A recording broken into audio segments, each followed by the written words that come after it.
What's up, y'all? I got a new video for y'all today. What I'm going to be talking about is the 5 biggest lies you believe. When I say you, I'm talking about society as a whole. You know, most people don't realize it, but what we call normal is basically just a set of instructions. You grow up learning how the world works, how success looks, who to trust, what's right, what's dangerous.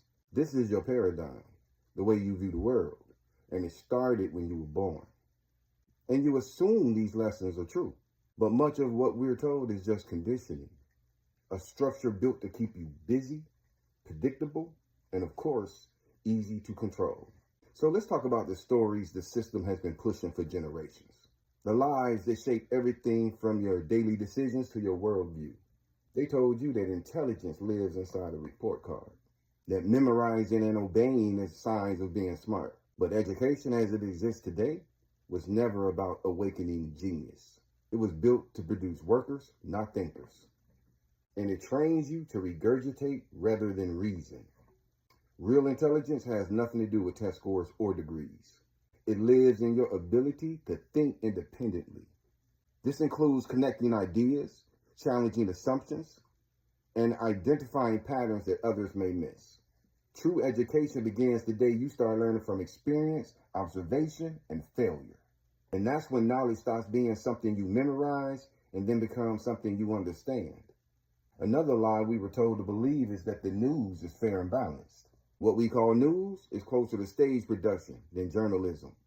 Every story has a sponsor, every anchor has a script, and every breaking alert has its covert narrative.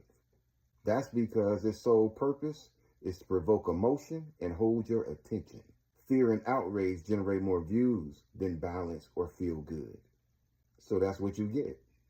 A daily stream of conflict packaged as staying informed. See, the most effective propaganda doesn't lie outright. The stories are framed, edited, and packaged through invisible hands, long before being consumed by you. People think they're staying informed. In reality, they're being trained one headline at a time. Another lie we were told is that science has all the answers, when in reality, science was meant to be an ongoing conversation, a living conversation, a thoughtful process of testing, questioning, and most importantly, correcting. However, increasingly, it's treated more like a belief system. It's like a religion. Trust the science literally became stop asking questions. Real scientists know that discovery starts with doubt.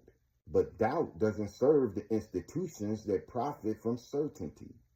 So the public is being told to trust instead of given the opportunity to understand.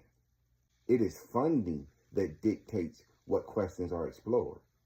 And it is politicians who determine what findings are allowed to circulate. Science is vital, yes, but it's not infallible. It's only as honest as the people behind it. And currently, one of the biggest lies a lot of people have been told is that celebrities are role models.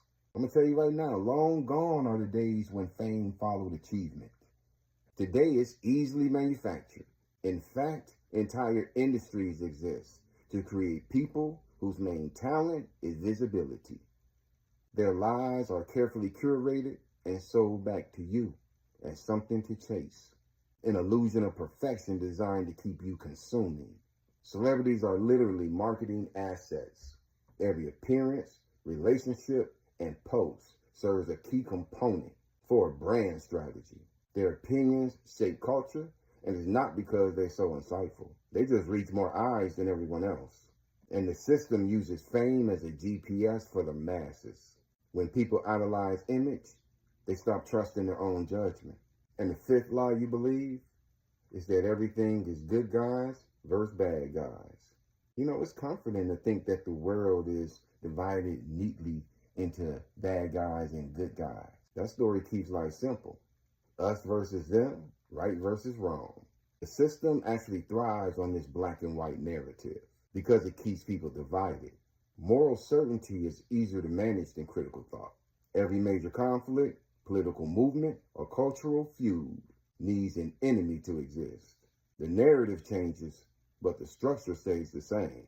Both sides are fed outrage, both feel righteous, and neither notices who's pulling the strings in the background.